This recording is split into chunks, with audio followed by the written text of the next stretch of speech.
I'm Darren. I'm Randy. And welcome to Startup Stories. Cause we just talking business. We just talking business, baby. Yeah. Yeah.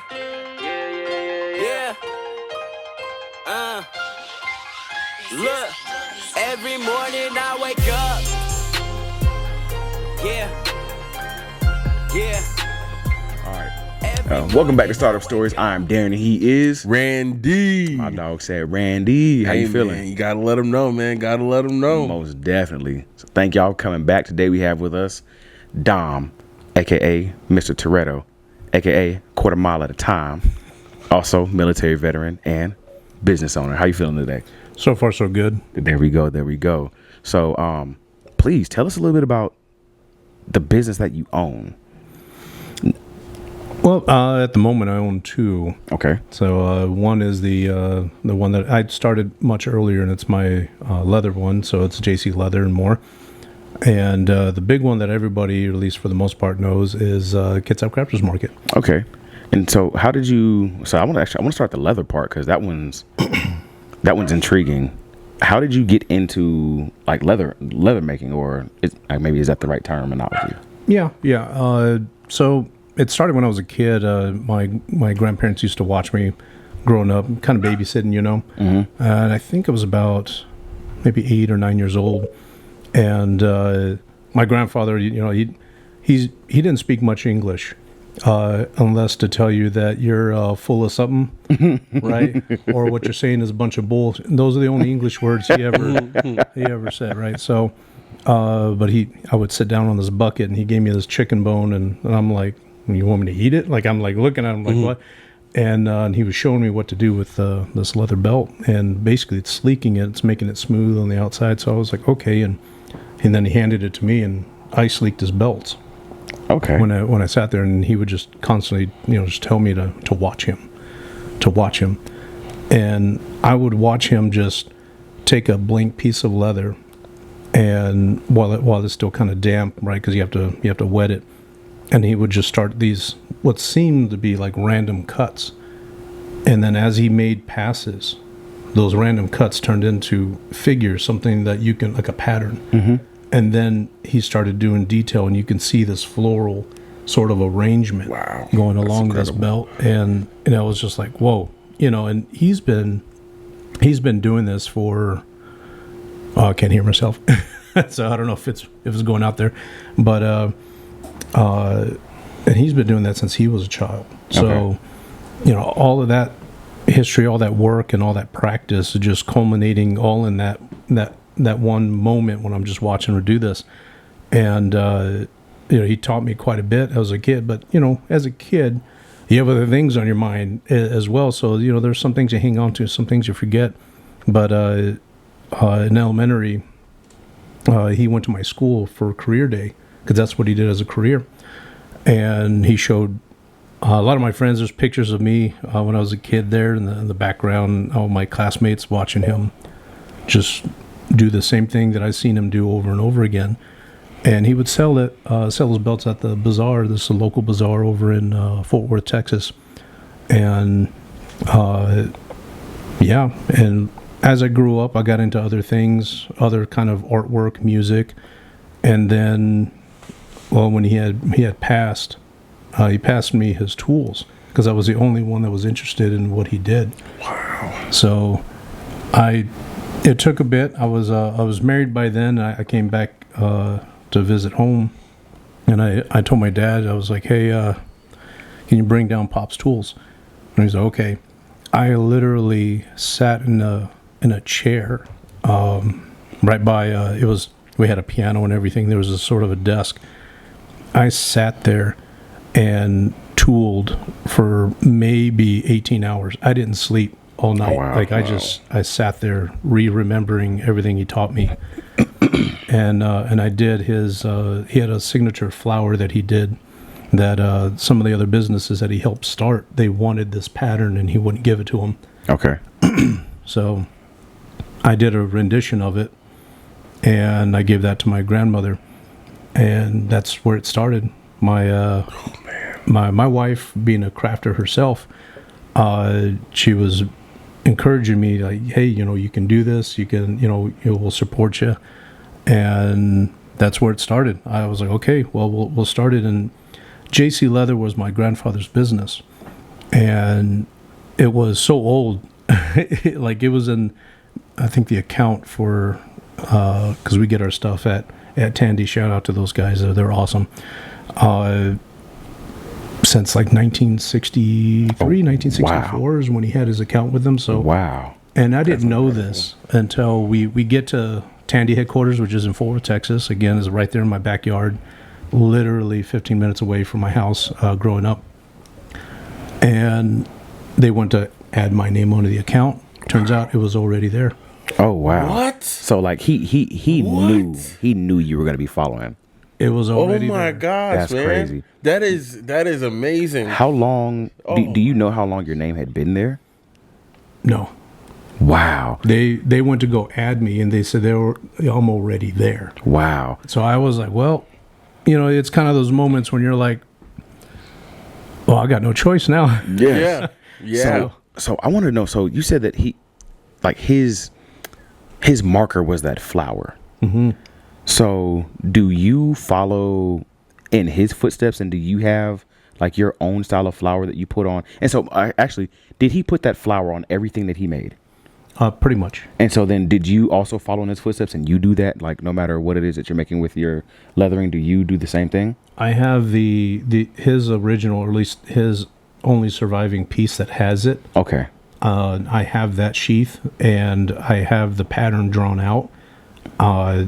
And I refer to it every once in a bit, but I make my own, like right at this moment, I still do mainly templates, but none of my tooled stuff is the same. Okay.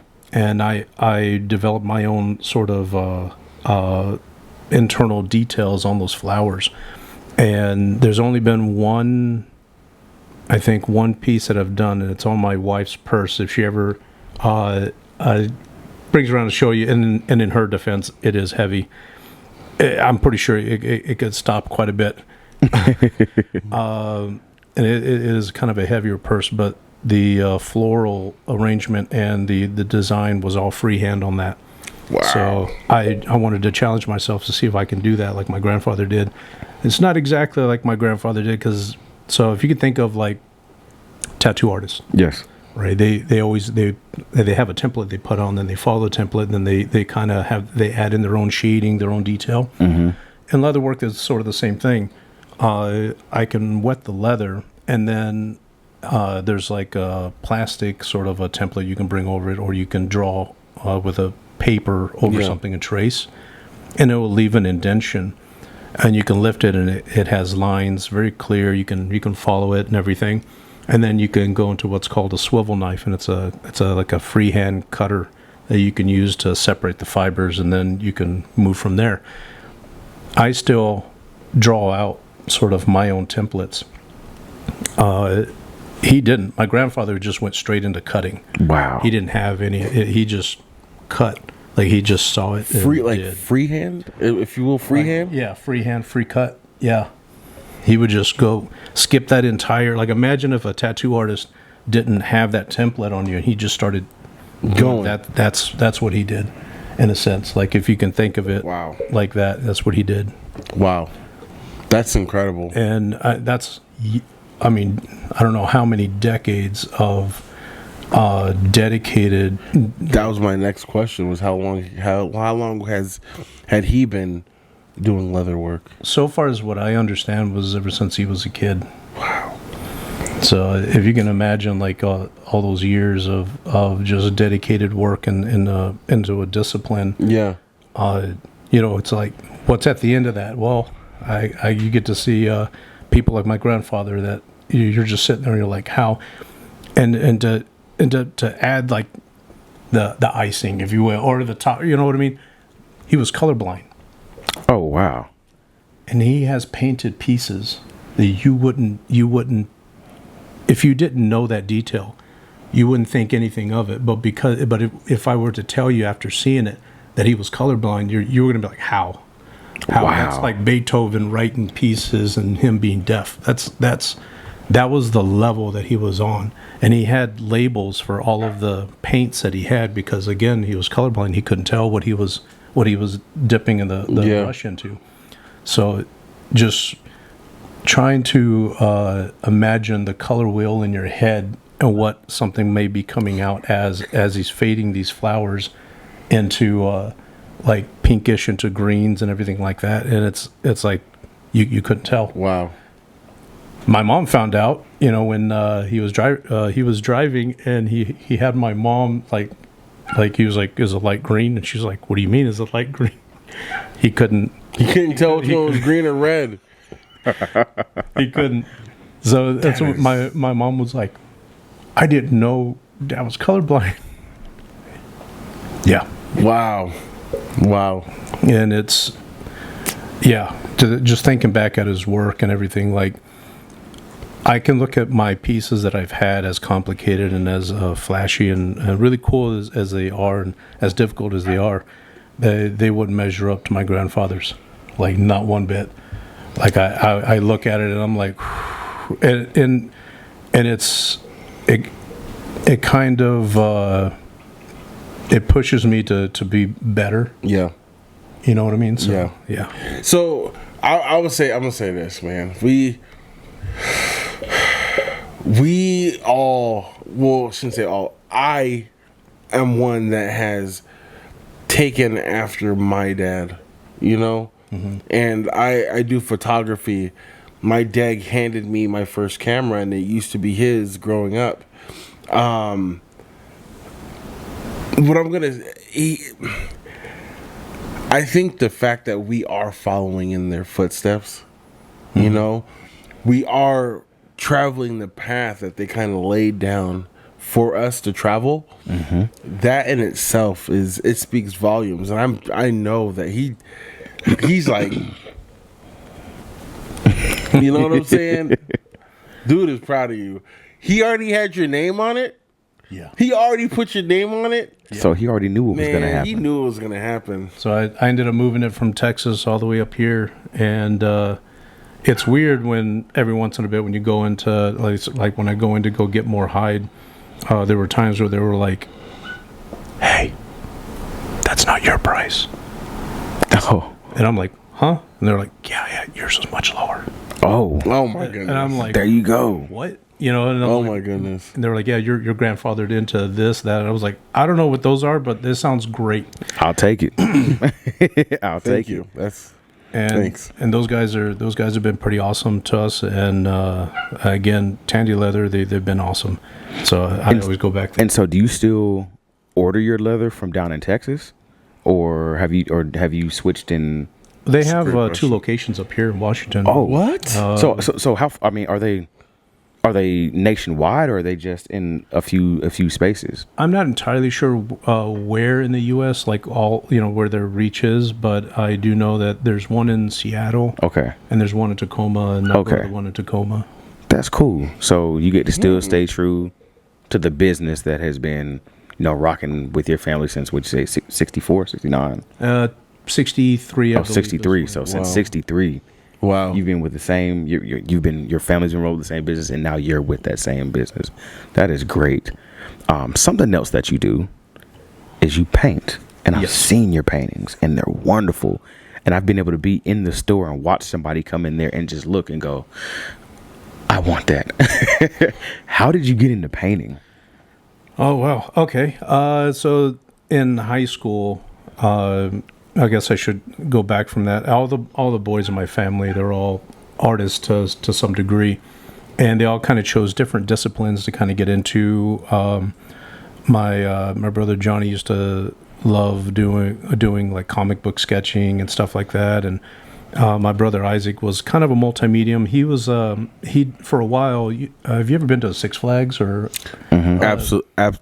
Absolutely. Have you ever been to those places where they'll have you sit down and they'll put a cartoon, like a funny cartoon of you, airbrush? Yes. He did that for. Oh wow, caricatures. Yeah. Yes. Yeah, I couldn't remember. And he's an artist, accomplished artist in and of himself. And once I wouldn't say I introduced him to leatherworking, but I introduced a style of leatherworking, and I was like, you don't have to cut the leather, you can burn it. And he was like, huh? And as soon as I showed him, like, yeah, you can just use like wood burning tools and you can burn it and you can burn designs in. I saw some of his work and I was like, there's that Isaac that I knew. There's that artist that I grew up with. And then my brother Joe, probably I would say is probably the most accomplished artist in our family that I have ever seen. I've seen his work, and I am astonished. He used multimedia. They sent him a picture of my niece for on the day of her birthday. Mm-hmm. There's celebration, there's balloons, there's cake, flowers, all that kind of stuff.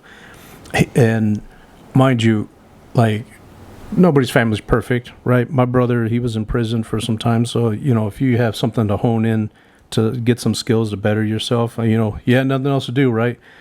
Well, while he was in there, they sent him this picture. He sent it back with, I would say, a blow up that's about as big as this table. Wow. And you couldn't tell that it looked like he just put this through a giant machine that printed another picture. Wow.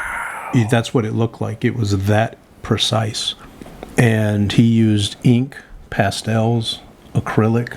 Like, it was multi-medium. And I was sitting there like looking as close as I could. And there were fades in there that I couldn't even, I was like, you can even tell. Like, it looked like a photograph. Like Oh just my a large gosh. photograph. And and moving forward from all of that, when I was in high school, this is where a lot of my artist kind of horizons were broadening. I couldn't understand the concept of like color, doing colors. There was just like a mental block. There was something that it just wasn't clicking. But you hand me a pencil or a pen, Mm-hmm.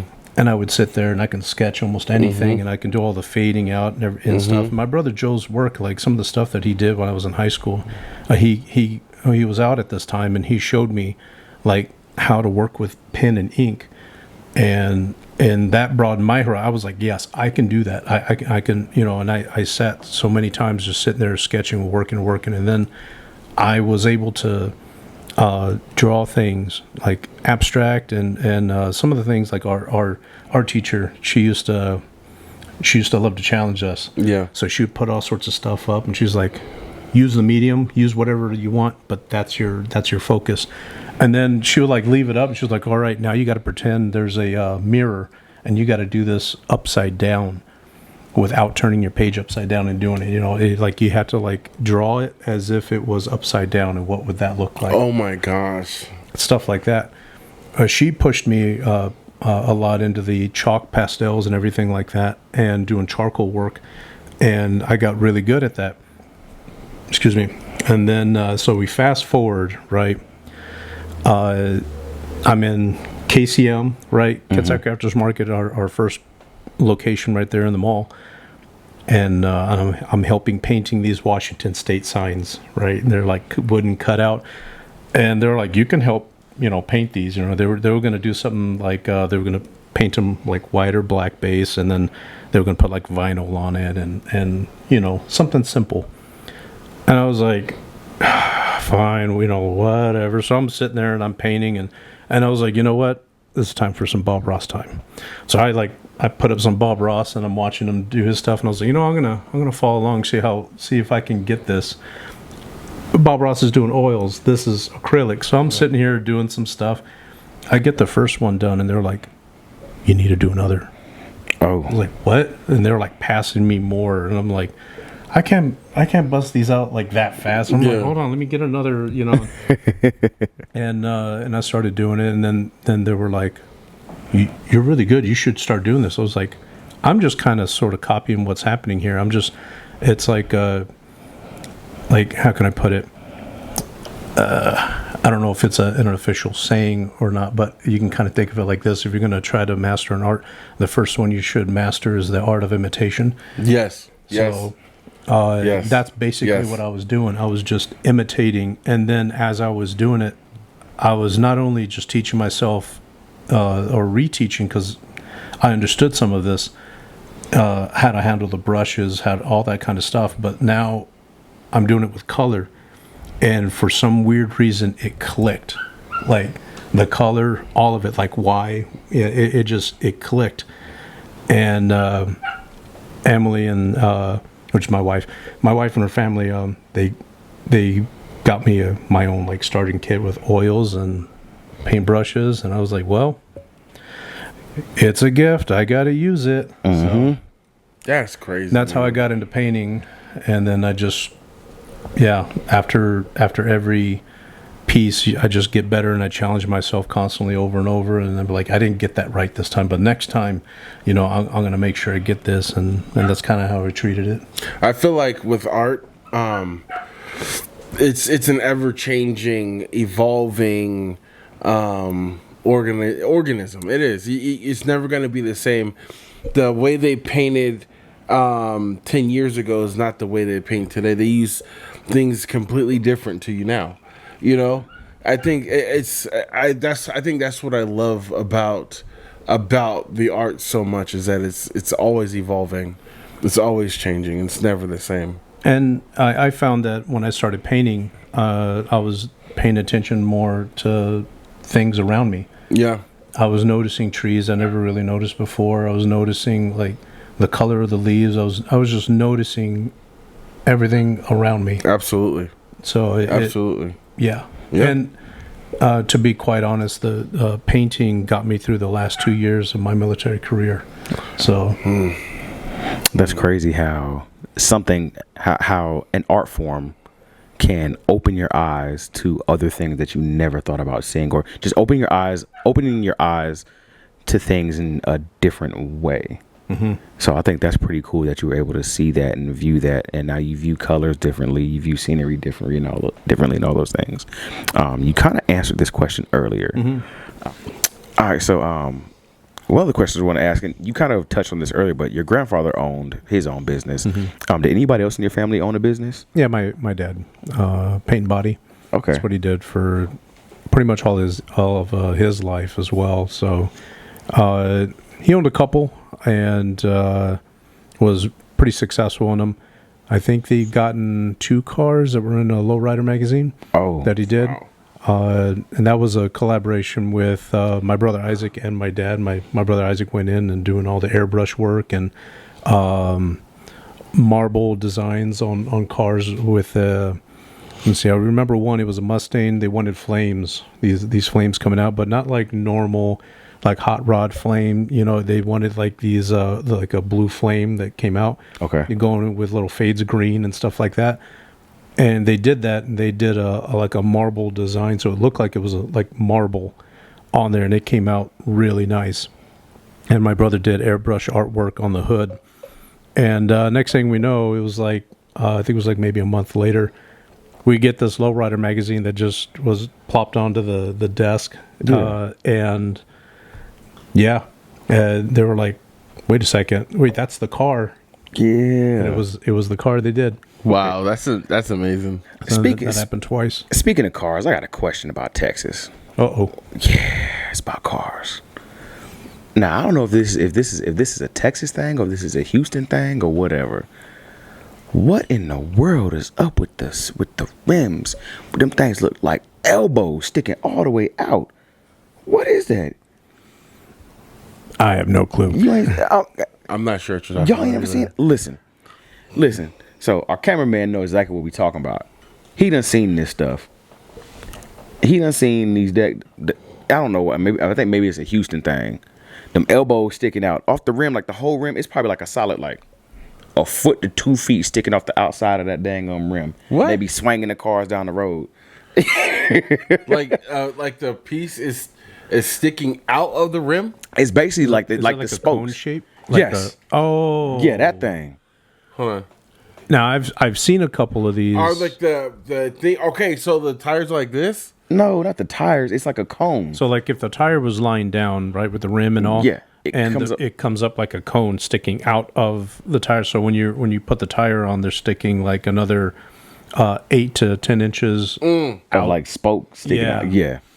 I've seen a couple of those. Now, granted, I've seen those on like the live PD type stuff, where they're like they would be driving around, and they'll have like the camera view, just right as they turn, and you're like, what is that?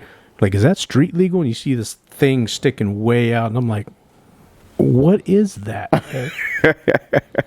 And I guess that answers sort of the question. Like, I've seen the a version of that's not so like pointed out. Yeah. On like older cars, but I haven't seen any lately on, like, I haven't been to Texas in, man, over a year maybe. And yeah, I haven't seen any that are sticking like way out, except in those few times where we're watching those, and I'm like, that's a real thing. People actually do that. I think that's a Houston thing, man. It's like, I don't know, maybe that's a way, like that's why they don't get a lot of the bicyclists on their road. Yeah. Oh man, they just get too, you just be a little too close and driving down the road. That's exactly what they have them on there for. It's like there's just extra arm. It's for get on ride your bike on the sidewalk. Exactly. No, after this I'm gonna Google vehicle elbows on tires. That's what I'm gonna do. I don't know. I need to figure out. Exactly this might be something you don't want to search on a government computer. You're right. You're right. Vehicle elbows on tires. Chat GPT it. Oh my goodness. I'm sorry. Hold up, man. See, it's all about. You know, when you live your life a quarter mile at a time. This right here. Oh, what gosh, is that? That is. You've never seen this? Speed racer. You've never seen this? No. Oh my goodness. That's like a solid foot. Like, yes. Sticking out. Yes. I don't even think they make side mirrors that stick out that far. No. Because who needs safety? Oh. That would definitely take out some bicyclists, though. It sure would. I bet you they put their behinds back on the sidewalk. Possibly for like. You cannot park in a compact.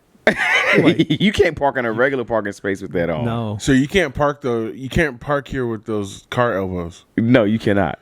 You have to take the car elbows off. I don't think you can take them off. I think the whole point is to go driving around, show your car off, and then go right back home. I wonder if they just like easy like snap on, snap off. That's taking kneecap into a whole different meaning now. Like, oh my goodness!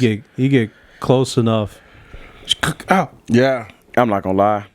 We probably gonna lose a couple of subscribers, but man, I'm not gonna lie. Y'all cyclists that be driving on the road, goodness gracious, y'all don't own the road.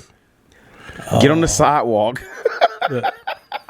I will say that in the country roads that I drive in, and drive around, like, there's a lot of hills, and it just gets worse when you see a mass group of them when they start going up the hill, and it's like, oh no, and then they're like waving you around, and I'm like, I can't see anything coming over that hill. Exactly. Why are you waving me around? I'm not gonna go around you. It's like, no, I'm not. I'm gonna wait until I can see what's on that other side, and then like I've come across some in Polsbo where, they're on the shoulder. Like, okay, cool. They're not in the way or anything, and then out of nowhere, like, red light. They're on the road. They're supposed to be a vehicle. They would like, nope, get on the sidewalk, take the crosswalk all the way around, then they get back, not on the shoulder, but on the road. And then it's all uphill. And I'm like, great. Like, like you That's why they have car elbows. This is the reason. Oh, okay. So you and your wife own Kitsap Crafters Market. Mm-hmm. What was the process, or how did y'all get to that moment of owning that store? Wow. Like, what led up to that? Well, there's quite a bit of a little bit of history. So in Silverdale, in the Kitsap Mall, there used to be another store that was similar to ours, and it was ULB, Unique Local Bazaar, and that's where we started. We started there. My wife and I went in, and we were just normal vendors, and my wife was selling stuff like crazy because she's a crocheter and stuff. So yeah, but not like I just picked it up in 2020 crocheter. No, we're like she was like 3.5 when she started. Jeez. And let me tell you, my wife and her mom, they will crochet straight through over $300 worth of yarn within like a 4 hour. Oh my gosh! They would be watching TV and their hands are just going. Their fingers are just going. And, they're not even looking down. They're like counting in their head for the most part. And then they're just watching their show. And I would go and do whatever, leatherwork, paint. And I come back, because I'm hungry and it's been hours. And then I like to come back, and then they're still doing this, but there ain't no more yarn. And I'm just sitting there like, what, you guys already done? And they're like, oh yeah, looks like it. And I'm like, you going to do another one? And they're like, no, we're done. I'm like, what do you mean done? And no, all the yarn that I ended up buying this one time was literally done within a day. She made like 4 blankets and a dress and all sorts of stuff. And I'm sitting there like, what have I been doing with my life? Leather work. Yeah. like, and just to kind of compare in a sense, like she'll go through yarn like that and make some really nice pieces. But like leatherwork, it would take 6 to 8 hours for me to tool a belt. Hold on, listen. What's up? So our cameraman wanted to turn his phone on, and I watched him grab this pillow, right? And he just real fast like puts the covers the pillow like he was smothering the phone. Like, have you done this before?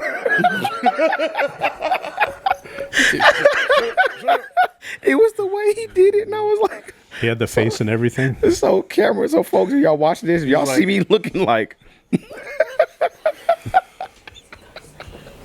Wait for it to stop vibrating. I know my phone was going off a little bit, but nah, it was y'all just had to see the way he was like. He was like real slow. Like he's like, yeah, I'm about to get this mug. The hospital bed scene. Yeah. Yes. All right, my bad. Okay, hold on. So, all right, so we're gonna get off of this and back into how they got the store started. So, speaking of pillows, so when you crochet a pillow, Leads right into this segment right here. It's perfect. you have to make sure those the knots are really tight so that no air gets through. Oh yeah, 100%. Nah. Well, like she would crochet some things and be done relatively quick. Like for me to do a belt, it takes 6 to 8 hours for me to do a belt start to finish, tooled, sealed, and everything. And some belts take 8 hours just for me to tool. Like it's that intricate. And I love and hate those designs. It is Jesus. Like I hate doing them, but man, they are nice when they're done. Yeah. And I'm like, yes. And then I'm, that's when that little voice in your head's like, but did you make it the right size? That little panic moment. You're like, oh, you do another check. And you're like, yes, I did. Yeah. That's. And well. So UOB, you had asked about this. So at UOB, we started there as a vendor, and my wife was selling things like just left and right. Mm-hmm. I didn't sell a belt for 8 months. Oh, wow. 8 months it took me to sell one thing. And of course I was really discouraged by it. Who wouldn't be, and you're like, oh. Yeah. And then finally, after that, sales started picking up. Mm-hmm. And then that's when we were like, okay, people are starting to notice that you're here. And then I was stepping up my game a bit. I was trying different designs, doing different things. And then it wasn't until, the Kitsap County Fair, mm-hmm. right? They do the rodeos and everything like that. Well, during this time frame, I noticed, I was like, man, I must be selling some belts. Because I had like 20-something belts hanging there, right? So I was like, I go by there and there was like 8 left. And I was like, man, I just sold some belts. I was really excited. So I'll go up, we go up to the front where, kind of like us, where, when you're running the cashier, you're able to look in. And, well, they were checking their systems and they're like, no, you didn't sell any belts. And I was like, what? So I'll go back over there and make sure, I'm like, glasses. I'm making sure. I'm like, okay, what's all over here? And I was in shock. All but 2 of my hand-tooled belts were gone. They were stolen. Get out of here. And I was like, whoa. And these were belts that were between $80 and $120 a piece. Oh, my gosh. And I was in shock. It took a bit. And then it was I kind of ran through like almost every emotion, just about, it was just all at once. I was so confused. I was so like why, and then it kind of hit me after it was about the third hour. This thing just hit, and it was like, I actually make something worth stealing. Yeah, I'm sorry for laughing, but yes, yeah. And I was like, I am not gonna be putting no $45, $55 on some of these things. I was like, no, my starting price now is like $85 to $100. Yes. Like, I was like, that is my starting price from now on, and it's only going to go up from there. It's like, I am not going to, like, that's basically what happened. I was like, nope, I'm just going to up the prices of my belts, and I'm just going to keep making them. And every belt that's not on my shelf has been sold. Wow. And it's right now, it's hard for me to keep up between my paintings and my leather work. Mm-hmm. So you've been in the Kitsap Crafters Market, and you've kind of seen where my paintings are. There's not many leather pieces there because I still haven't recovered from 2 Christmases ago. Like, I had a panic attack because I had gotten belts done, and I did a lot of I as a business, you kind of morph into things that, like, you start making things that people are, like, you start paying attention to demand, right? Yes. So like, here I am, I'm making all these like guy things, I'm like, yeah, wallets, yeah, there's the belts, yeah. And then and then like fast forward a few years, and I'm like putting together yet another set of earrings. Get another jump loop, whatever that thing's called, and and I'm like, and I was selling those things so much. I like I said, I had a panic attack. I would get ahead on my leather work, my bracelets, earrings, and stuff like that, and then I'm watching them fly out the door while I'm working on my second painting, and I'm like, I just put those out. Like, I was like, oh God. And it's kind of a good problem to have in a sense, but you're just like, I just made those and they just sold, so I'm going to have to like up the price, and I'm going through all this stuff in my head, and then they're like, I'm like turning around, and 4 of my paintings walk out, and they get sold, and I was like, and yeah, it all just hit all at once, and I was like, all right, so it looks like I need to prepare for the future in this sense. Like, every single painting, every single piece of leather that I would work on and do has to be for this, for the Christmas moment, when everything is just flying off the shelves. So I was like, okay, that's what I have to plan for. Not the week, not the month. It's for the year. I have to now plan ahead that far. And I still haven't caught up with my leather work. I mean, they tried to, because my products are inside of their store, and they tried to like give me a little bit of a warning for like the holiday time, and I wasn't prepared for I wasn't prepared for the level of movement happening. And so this year, I'm already getting prepared for the level of movement for that Thanksgiving holiday time frame. Yeah. But when he says things move, oh my goodness. They move, huh? They move. This came at a shock when we looked at last December's numbers. We beat out the sales in one day. We beat out a chain store that's in the mall. One day sales, we actually sold more than they did. We moved more product than they did. And in the price range, we closed within $30,000 of another very big business that they have hundreds of stores across America. We came within $30,000 of matching them for just the month of December. Oh my gosh. And that's really good. That's not just Kitsap Crafters Market is what the vendors are. That, like, we wouldn't be anything without the vendors, and they brought it. They bring good product, and I mean, it's a consequence of their work. And my wife, I didn't forget about her. She runs the day to day, and she's the behind the scenes and sometimes up up there on the stage, if you know what I mean. Like, she does a lot of work for this. Definitely. And she has a level of organization, and she's already on it. So there's a lot of decisions and a lot of things that I'm like, you have the information, make the decision, and it's worked. We have a good team of people that are there. They're also vendors within the store, and they bring it. They all help out, and there's a good symmetry with everybody. So, do you see your market as more of just a retail space, or maybe a community or a hub of creativity? Ooh. I would say it's a little bit of both. Like, we do what the mall does, but on a smaller scale, and we focus mainly on small business.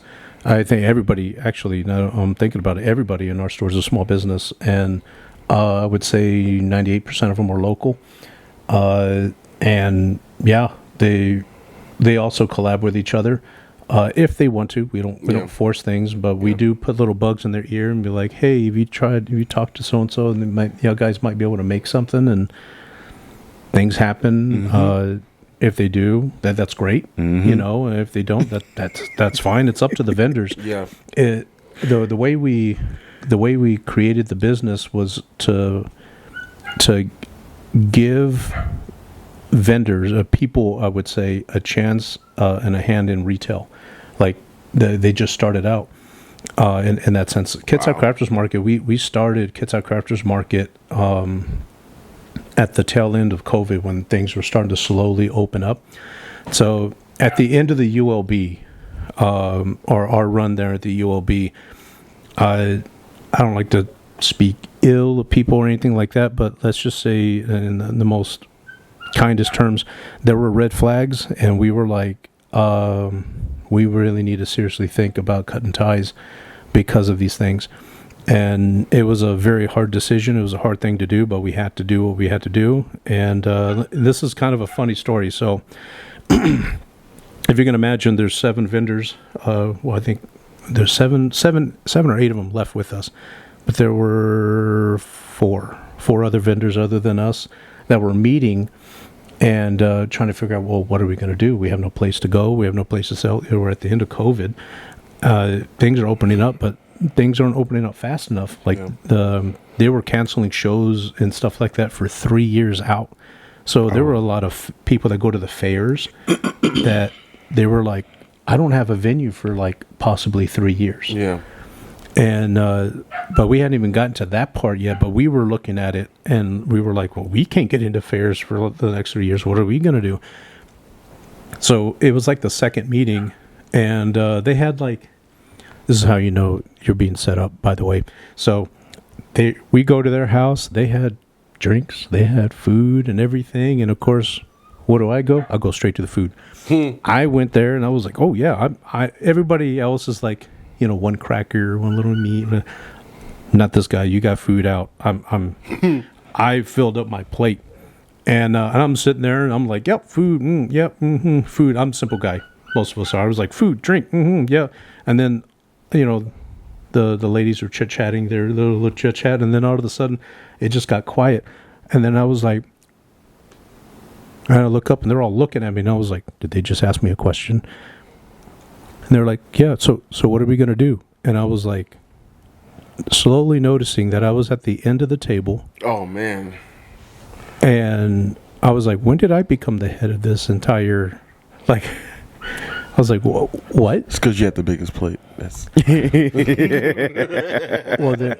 I was like, why me? Why? And I deeply appreciate, that, and again, I'm not beating my own drum when I'm telling you this. Like, they were like, we think you're the only one that can pull it off. And I was like, I don't even know what I'm trying to pull off. Like, what are we doing? And that's, they went back over, and I was like, got to put the food aside. I have to pay attention. And they were like, we need to make another store, like another opening, and so we were like, okay. And we started scouring around, and I came back and was like, look, we need to get back into the mall. We need to go into the mall. And they were like, malls are dying. I was like, but they have foot traffic. We need to get in the mall. And unless you want to pay thousands of dollars for advertisement, we need to get in the mall. Every other store that was closed, that was vacant, building, they had like parking around here, they had like 10 spots. And I'm like, you want me to squeeze like 30 something vendors possibly and only have 10 parking spots? Yeah, I'm like, it's not no, gonna work. it's not. And we finally reached out to the mall, and at this time the mall was being controlled by the bank. Well, the bank, everything has to be put forth by a board. And you know what? You don't know what you're going to get unless you ask. So I asked, and they gave me a shot. They gave us a shot. And I was like, the last thing I want to do is make them regret it. So it was a very hard decision. I didn't sleep much. My wife was having seizures over it. And she was, I remember one day she had asked me, she was like, are you sure? Is this going to work? And I told her, I was like, if it didn't, or if I saw that it wouldn't, I wouldn't push forward with this. I made every calculated decision. I did the math. If it doesn't work, we can still leave and we won't be underwater. So that made her feel better. And, I was able to drive home and then hide the fact that I was actually very terrified. I was terrified. Yeah. And, well, again, we didn't have any advertisements or anything like that. So we were like, yeah. Well, luckily for us, at the end of COVID, people were just itching to get out. They wanted to get out. They wanted to look at things. So when they were seeing our store and people coming in, they were like, when are you guys going to open? We're like, soon. We're waiting. And the last thing we needed was an occupancy license. And, man, when that happened, like there was a lady that came in to the store while they were doing the inspection. And she was like, are y'all guys open? And our manager at the time was like, no, we need, and the fire department guy that was there, the police chief, I think, who's the one that did it, he's like, they are now. And we were open, and we just got flooded with people. Wow. We opened 2nd, I believe, of December. And we got flooded with people, and it was like maybe 2 weeks time. We started with 8 vendors, and we ended up, like in 2 weeks, we almost filled up. And I told my wife, I was like, we need a bigger spot. And she's like, no, we don't. You're crazy. I was like, no, we're going to need a bigger store. And she's like, no. I was underway, and I got the email, and she was like, yeah, I think we all started talking, and we agree we need a bigger store. Yeah. Yep. And that's what happened. And it morphed, like, it morphed from something like, say, if it was us or something, right? It morphed into something to being like, it's not just about us having a place to sell. We realized there was a huge vacuum, and there were other people that either wanted to try their hand in retail, they wanted a fair shake, and some of them, they were like, look, this was my livelihood. So we were like, let's try to squeeze in as many people as we can. And we ended up just trying to, like, it's just kind of how we ended up becoming. And then finally, when we got a bigger store, we were able to bring in some more people and of different varieties. And we could afford to have, like, small, like, paralleling, non-overlapping products, same genre type stuff. And, and that's kind of how we ended up being. I told my wife, I was like, I wanted to get to the point where when people were like, hey, I'm thinking about starting a business, where should I go to sell? And I was like, I want to get to the point where they say, have you tried the Kitsap Crafters Market? Like, I wanted them to be able to say that, like, the first and foremost, and that was kind of the goal. And I would say it was accomplished at about 8 months in, when we saw the posts in there, and they were like, hey, I'm selling these bows, or blah, blah, blah, blah, blah. And they were like, oh, these look great. And they're like, yeah, I don't know where I should go. And they're like, have you tried Kitsap Crafters Market? And I was like, bam. That was it. You know what's crazy is one of our other podcasts that we did, we had Andre on, and I met Andre at a craft market, and while we're at the craft market that I was at, I was like, hey dude, this is where you need to go. Kitsap Crafters Market. Get in there. And I feel like within like a month or two of him and I talking, he had come into y'all's store. And then it didn't take much time of anything. And next thing I know, boom, he and I are in there. And we just rocking and rolling. So, and I got to give a lot of thanks to Dom and his wife, Emily, because they've allowed me myself to grow as a business. They allowed me to make the mistakes with my bottles or with my labeling or with the way things look or how they work, and without them coming down on me or saying anything, but letting me figure it out kind of on my own on how to be better and make my product look better. So thank y'all for that, seriously, because now I'm at a place where I have consistency in the way my products look. And so yeah, y'all allowed me to be able to grow and do that. Yeah, it's what we try to strive for. Like, everything is set up to benefit the vendor to the most possible extent that we can. We take the least amount from vendors, because we do rent and commission, and we take the least amount because at the end of the day, every month the mall takes from us too. They got their cut. Yeah, and I have been able to stave off quite a bit by presenting them and letting them know, like, hey, the easier you make it for me to exist, the easier it is for me to make you money. And I'm like, I've been hitting my numbers, and we're doing better every year. So I think we got to a happy medium this year, and I think I don't have to do any more negotiating or any more gut-wrenching, like emails and be like, oh gosh, because they can just have me disappear just like that if they want it. So, so we were talking about the inspection. Well, it's all windows up in the front, so they were coming in from the left to the right, and they just kind of appeared, the whole gaggle of them, and they kind of appeared, and then they stopped. And they stopped there, and the guy, and obviously the nicest suit, he's sitting there saying something and then pointing into our store, and my wife was like, oh my God, is he pointing at us? Like, what are they? So they're all whispering, they're like, oh, I don't know what's going on. And they moved on. Well, the manager of the mall came in, and she was like, I want to be the one to tell you that he had said to us that this is the most well put together store he has ever seen doing what we are doing, and he loves it. Wow. So I was like, yes, we're doing something right. He said it was the cleanest, sharpest store that he's ever seen of people doing what we do.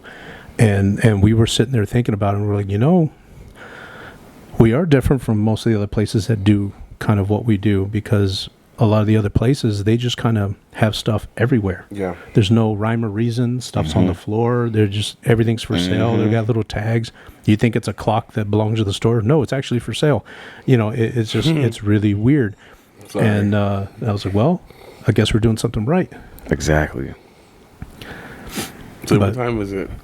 If you want to know, you have to buy it. Sorry. How do you balance by staying true to your mission, while also growing and adapting to the mall's environment? I would say it's a tough one. I would say it's like a weekly thing that we end up having to do, and it all depends on like the mall's policy. Like everything the mall does, it affects us. So, like, say they're closing an entrance for maintenance. Well, it's like, okay, they're closing an entrance here. We know this store closes their doors on the inner side an hour early, so we're not going to have any traffic coming in through here.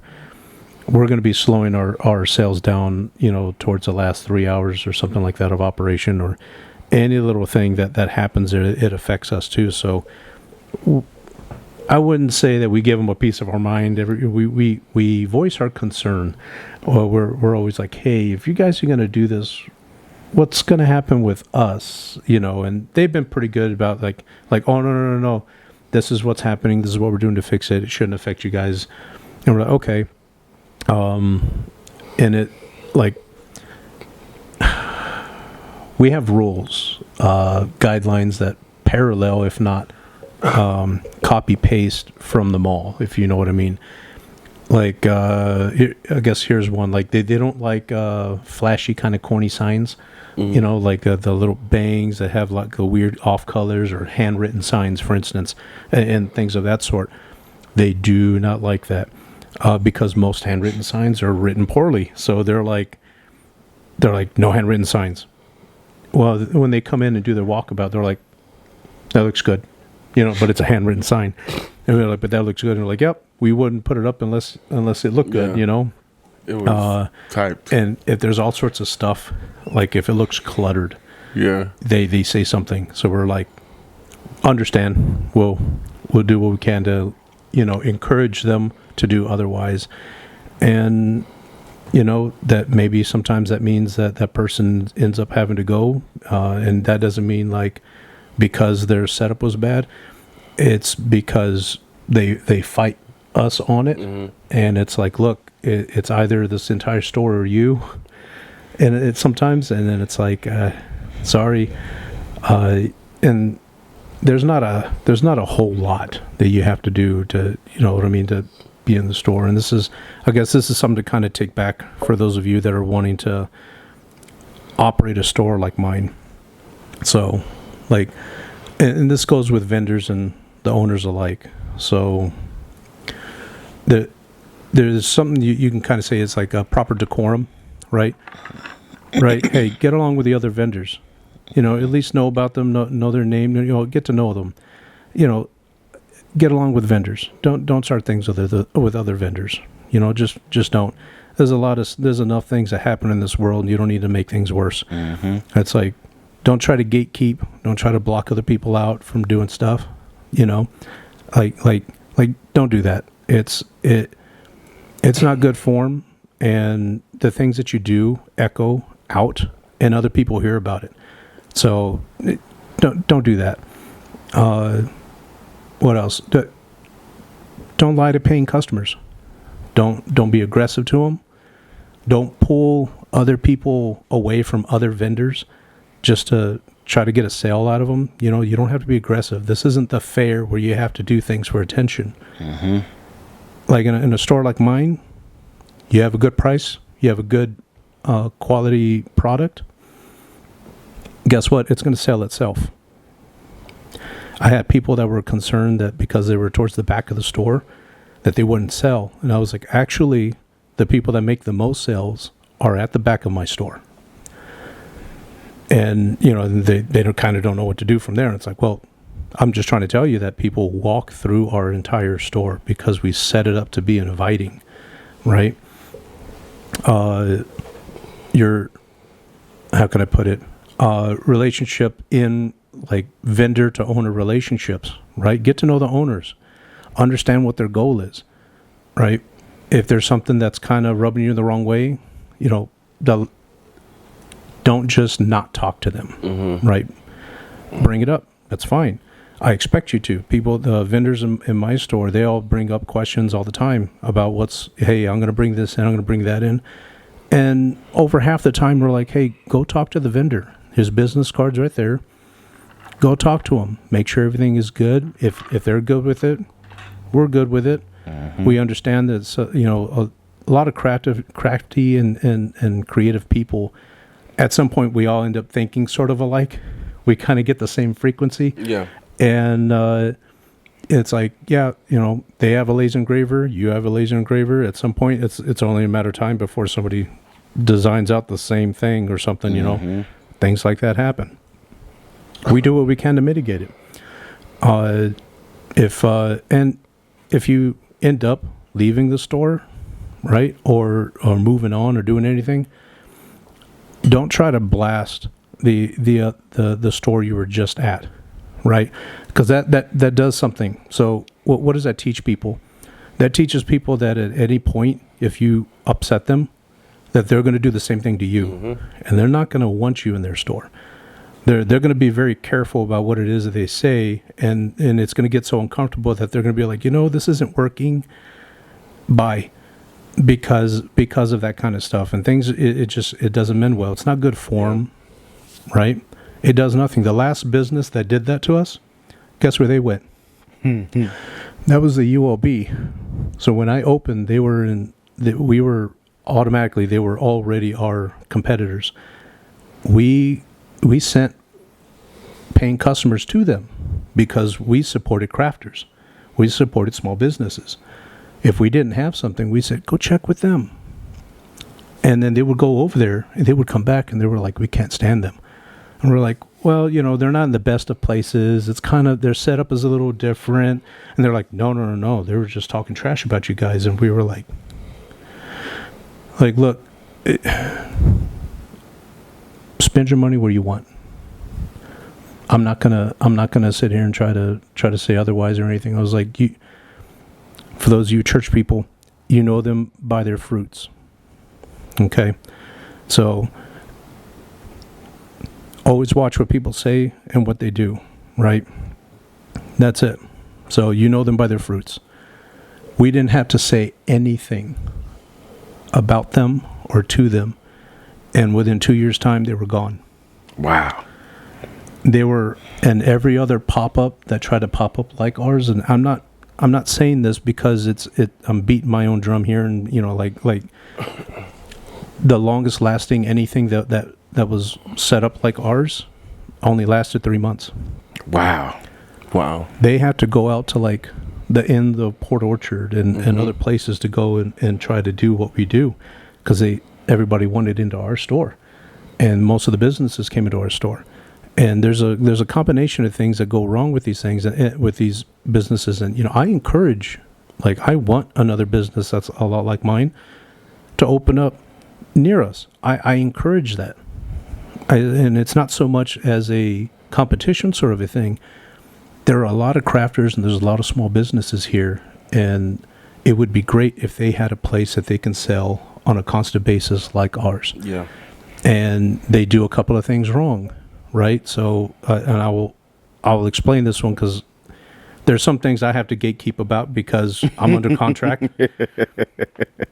I'll buy some things. However, there's some thumb rules. This may or may not work for you, but you can make the principles work for you as needed. You can change things just so that it can still meet your principle and you can still succeed in this avenue.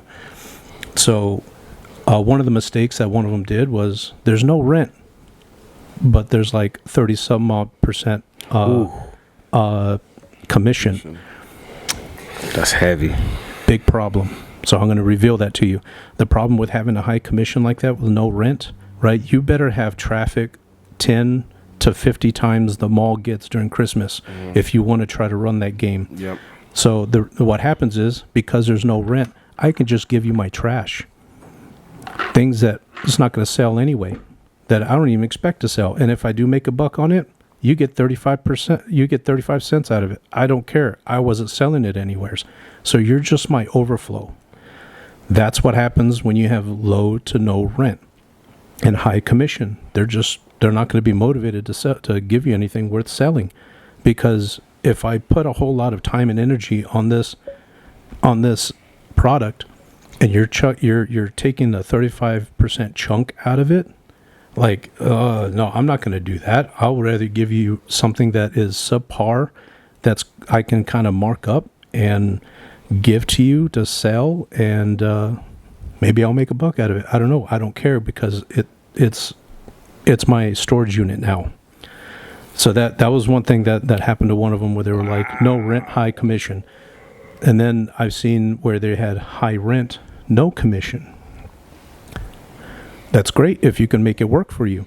However, if you're not in a place that's getting numbers, I mean, it's kind of hard to justify a high rent if you're not getting the foot traffic in that area. Exactly. So they end up pricing themselves out of a sale if there is one that could be made, and it just becomes a desolate place, and nobody goes because they would rather go someplace where they can get a good product for a good price. Yeah. And they want to support, if they, a lot of times people just want to come in and they want to support small business, and local businesses, and look at that. You checked all 3 boxes that are all in my store.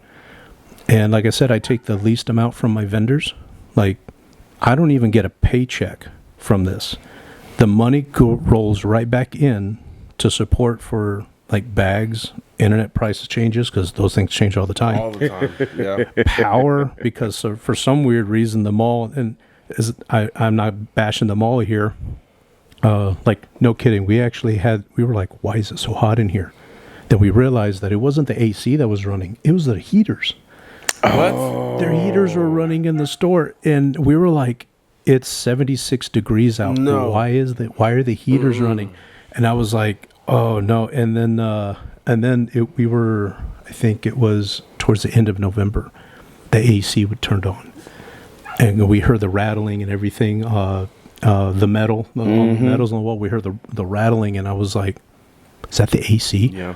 I was like, why is the AC on? And of course, everybody's like already shivering, and I'm like, why is the AC on? It's already cold outside. Why is the AC on? Well, all that adds up to electric bill. We see that at the end of the month, and we're like, oh yeah, that's why it's so high. For some weird reason, we had the AC on for over half the month. And So you have your I say your rent for the place, and you have to pay like your electricity and things like that. Mm-hmm. Okay. Yeah, wow. Some areas in the mall they can't. Like depending on the old and new areas in the mall, their electricity, trash, plumbing, the water and everything like that, could come separate or all part of the rent package itself. Together? Okay. Yeah, and unfortunately, I'm in the part of the mall that I have to pay my own electric bill. Yeah. So, yeah. So I get nervous whenever, like, we had a caramel lady that came in, awesome caramels that she did. And she was like, if I bring a fridge in and hook it up. And I was like, that's a power bill. Power bill goes up. I said the way my electricity works. I was like, look, if I do that, I'm gonna have to up your rent because you're gonna have to offset this power bill. I was like, I don't know. I was like, look, we can make room in ours, but there's no guarantee. Because when it gets towards the holidays, our little fridge, that thing's packed with food. Like this is one of the deals that I have with my vendors. You come in and volunteer, right? And volunteering, like, you can walk the floor, you can talk to people. And I have a thumb rule there. Like, if they ask you about your business, sell your business, right? If they ask you about the store, sell the store, right? If you're there, and it gets to a certain amount of time, I think you've heard me ask you a couple of times. I'm like, "Are you staying for dinner?" And some vendors are like, "No." I was okay. I was like, "Because we're gonna order dinner, and I want to make sure you're fed because you're here." And people that are there all day, like if they're there, during the lunchtime when we open to dinner time when we close, I'm ordering them the drinks, food. I'm feeding you. Like So like you have like a table that you all sit at, and then you eat. Is it all about family? So right now it kind of is. Our back table is like our right there in the store. Yeah. I ain't gonna lie. We actually had somebody on Google like, they eat in front of people, right? And I was like, yeah, because we got nowhere else to go. I was like, we can't just shut. I was like, we have enough people. I'm not shutting the gates. So this is it, sir. This is our store. But I do have a side room though that we clear things out specifically for like a snack room, break room. And, they need because sometimes it's more than just us running it. In holidays, we need as much help as we can get. And he's seen it in Christmas time. Yes, that place it gets packed and it's ridiculous. The numbers we pull out, just running. And dude, man, I had a old lady come in with it was like her granddaughter and her granddaughter's daughter. They come in shopping in our store and they kind of make it around and bless this old lady. I can only imagine what she's going through, but she had that look of dementia, right? That lost look, and she was walking around like that, and I was like, oh, okay, and we're just kind of minding our own business. We get lost in our conversations because we are always talking, and next thing we know, one of my volunteers turns around, she's like, Dom. It's like, what? I turn around. This old lady's in our snack room eating our food. Oh. And I was like, oh. And I'll go walking over there. I was like, can I help you? And she's like, she got her hand in the Dorito bag, and she's like, oh no, I think I'm fine. I was like, ma'am, this is our snack room for the people that work here. And she takes out another chip, and she's like, she bites into it, and she goes, I figured as much. and then she puts that chip back in.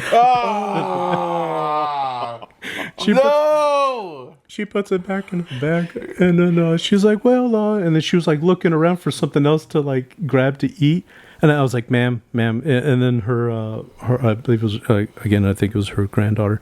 She was like, she calls out to her, and she's like, oh, there you are. And she goes walking out, and I was like, oh. And she felt so embarrassed. Take the chips. Yeah, she felt so embarrassed by they left our store, and I was like, did I not handle that right or something? I was like, it was just so odd, but I felt bad.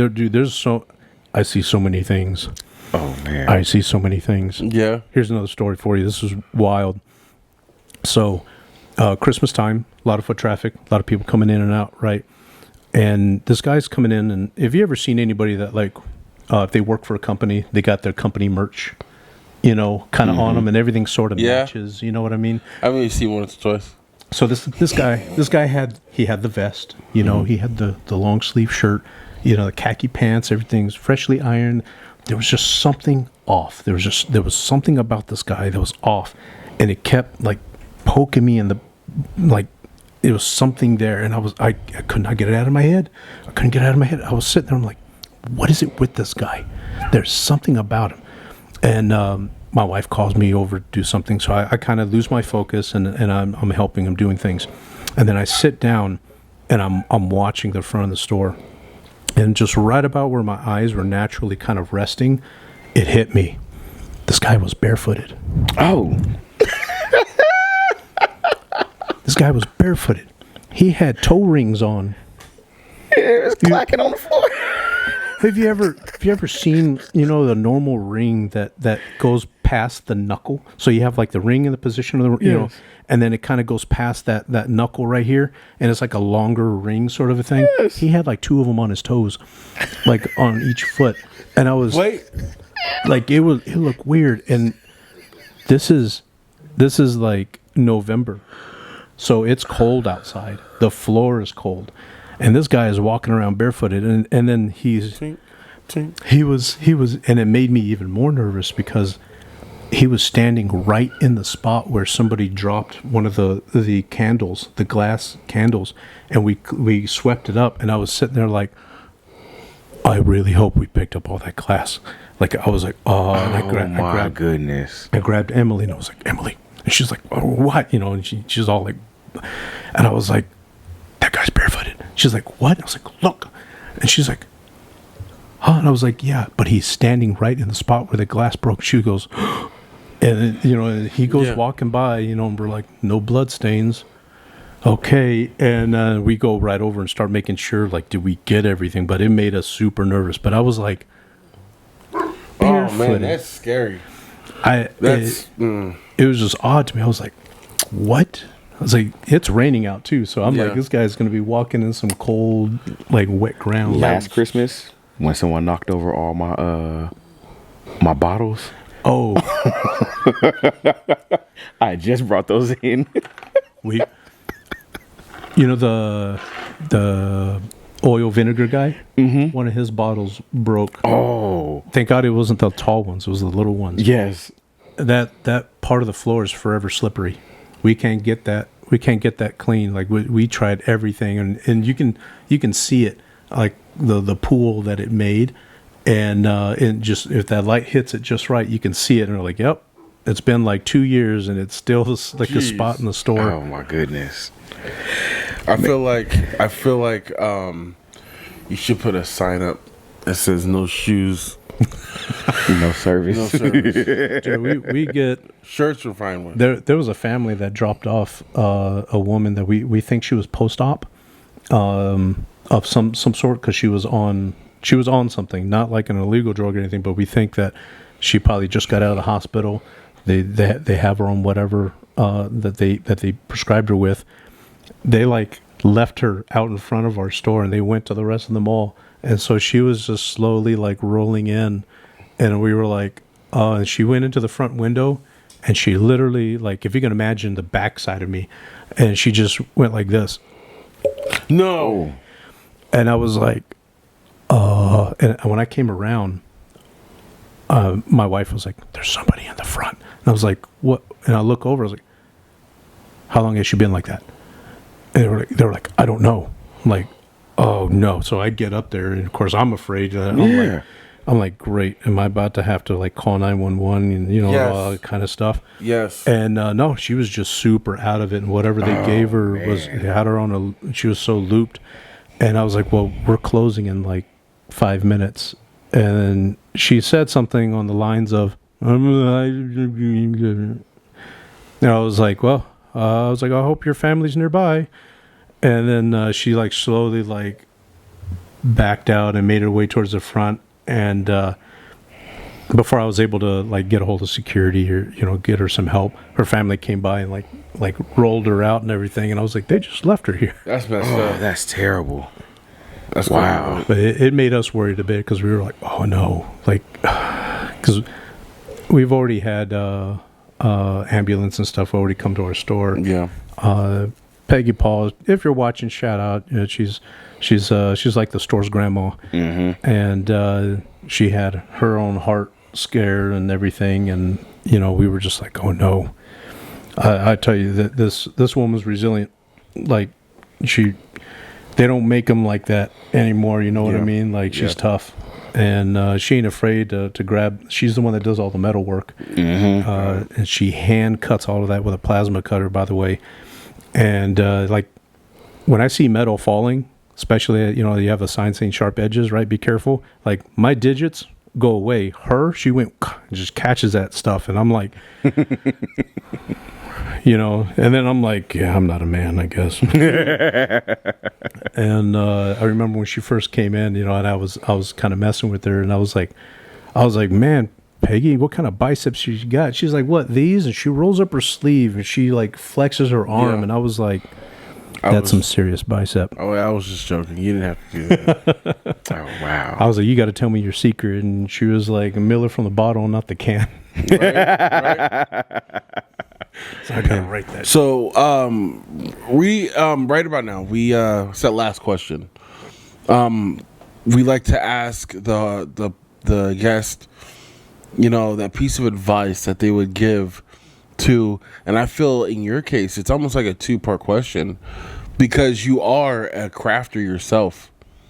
You do have your own business, and you run and operate a store. So what's that piece of advice that you would give the crafter that's starting out and that wants to make a name for themselves, and then B, also that person, that crafter, or that the enthusiast that wants to open up a storefront for other crafters to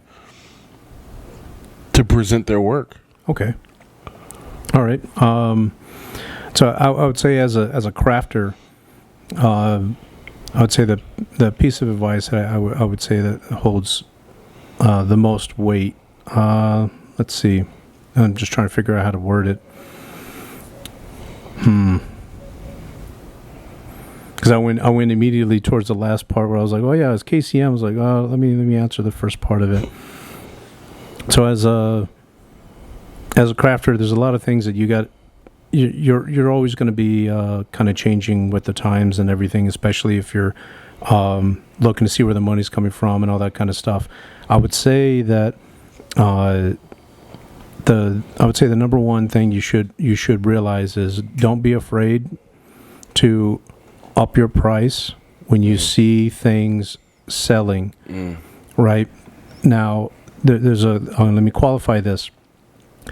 Just because you saw somebody online do it and then they said you need to be charging, X amount per hour, that person worked out all the flaws. They made the best. They have the best setup to make things the most efficient. They have the least amount of waste, and it's repeatable. They've gone through all the work to do all of that, and they have it down packed. There's going to be a large difference between their product that they just displayed to you and showed you and yours. Do not start off that way, right? You need to make a name for yourself first. You need to have a name and a reliability to your product first before you start demanding any of that.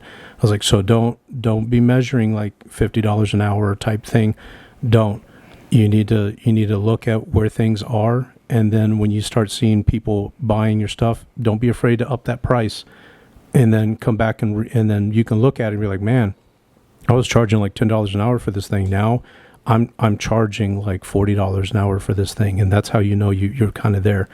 Now, as a like a crafter's market, sort of the bigger question, if you want other people to come in and things of that sort.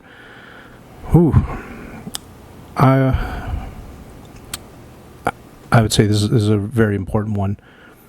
You need to make sure that you understand all of the laws and regulations pertaining to the products that are coming in and being sold out of your store. And this is why. You don't want somebody to come in with a good idea. By all means, it's a good idea. They wanted to, they make this thing and they want to sell it. But there may be a law against it, or there might be like a regulation that something that they need to have some sort of licensing or permit.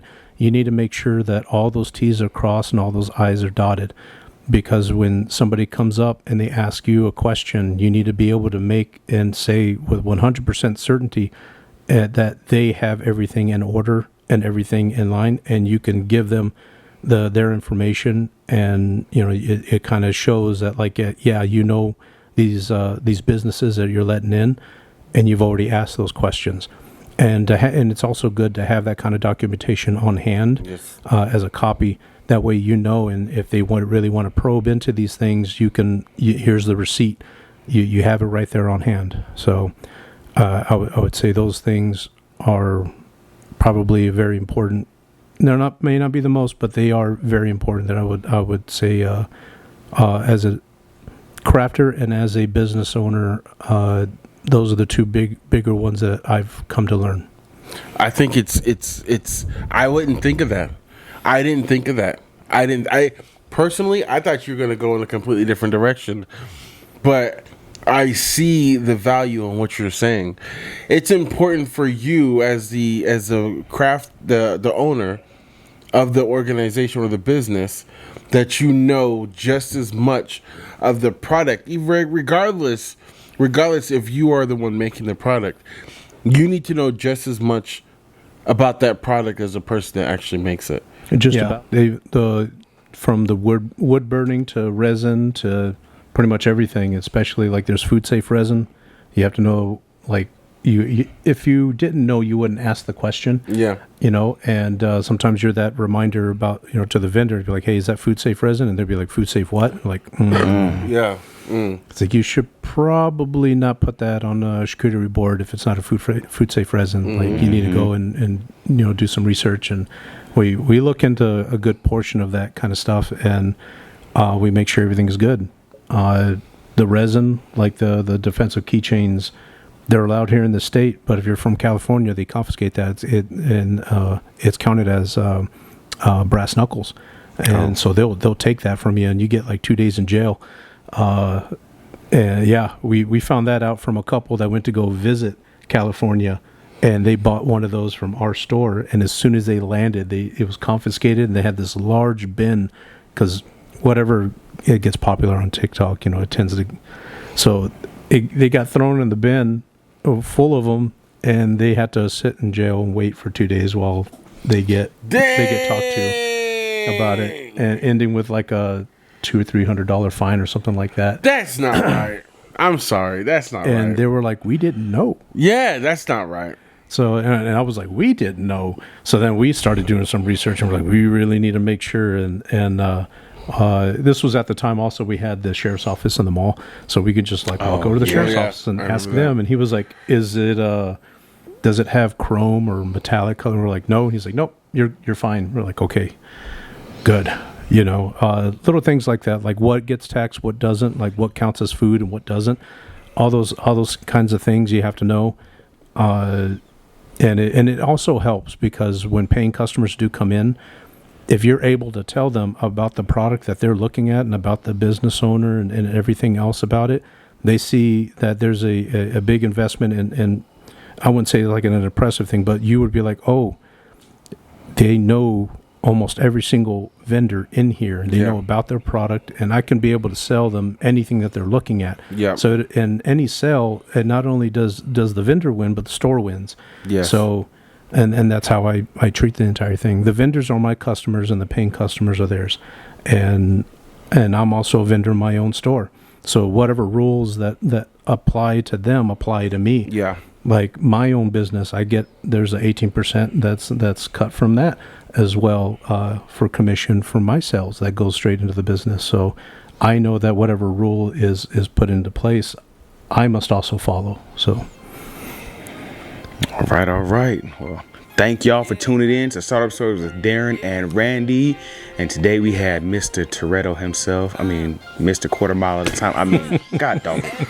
Dom. We had Dom from Family. the Kitsap Crafters Market. Family. Thank y'all. Peace. Every morning I wake up. Look, every morning I wake up. All I know is get it. The OGs always told me what I started. Don't forget, like, comment, and subscribe. And if you want to be featured on our show, go ahead and send us a message on our Facebook page, or you can check the description for our email. Yo. Always keep it 100. Don't ever let me catch you faking. Keep a close eye.